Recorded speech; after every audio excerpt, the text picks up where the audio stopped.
ബിരിയാണി എന്ന നമ്മുടെ വെള്ളിയാഴ്ച വികാരം. ആ വികാരം ഒന്ന് നിങ്ങളുടെ മുന്നിൽ എത്തിക്കാൻ തിങ്കളാഴ്ച വരെ എത്തിയെങ്കിൽ എന്റെ മടിയുടെ ആഴം എത്ര ഉണ്ട് നിങ്ങൾക്ക് ഊഹിക്കാവുന്നതല്ലേ ഉള്ളൂ. മൺഡേ മുതൽ തേഴ്സ്ഡേ വരെ ഓടി ഓടി ഞങ്ങളൊക്കെ ഒന്ന് റെസ്റ്റ് എടുക്കുന്നത് ഫ്രൈഡേ ആണ്. അതുകൊണ്ട് തന്നെ അന്നൊരു ബിരിയാണി നിർബന്ധമാണ്. സ്കൂളില്ല, മദ്രസ ഇല്ല, ഓഫീസും ഇല്ല. അതായത് വെള്ളിയാഴ്ച ലീവ്, ബിരിയാണി.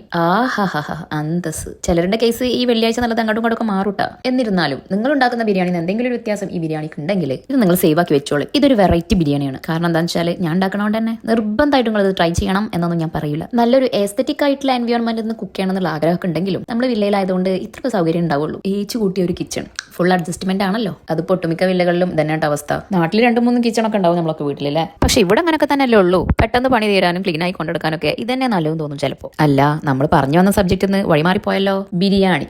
ബിരിയാണി വല്ലവനും ഉണ്ടാക്കുന്ന ബിരിയാണിക്ക് ഭയങ്കര ടേസ്റ്റ് ആണ്. സ്വന്തമായി കുക്ക് ചെയ്യുന്നതിന്റെ ഇടയിൽ ഇതിന്റെ എരിവും പുളിയൊക്കെ നോക്കിയിട്ട് തിന്നാനിരിക്കുമ്പോഴേക്കും എനിക്കൊരു മടുപ്പാണ്. എന്നെ പോലെ ആരെങ്കിലും ഉണ്ടെങ്കിൽ എന്താ സെയിം പിച്ച്. എന്റെ ഹസ്ബൻഡിന്റെ ഫേവറേറ്റ് ബിരിയാണി എന്ന് അദ്ദേഹം തന്നെ വിശേഷിപ്പിക്കുന്ന ഈ ബിരിയാണി എല്ലാ ഭർത്താക്കന്മാരും ഇങ്ങനെ തന്നെ ആവുമല്ലേ. കുറച്ചൊക്കെ പൊക്കി പറഞ്ഞാലല്ലേ കൈ നനയാതെ മീൻ പിടിക്കാൻ പറ്റുള്ളൂ. അവരെങ്കിലും ഇതൊക്കെ ഒന്ന് ആസ്വദിച്ച് വയറ് നിറച്ച് കഴിക്കുന്നത് കാണുമ്പോൾ നമ്മുടെ വയറ് വേണ്ടെന്ന് അറിയും അല്ലേ.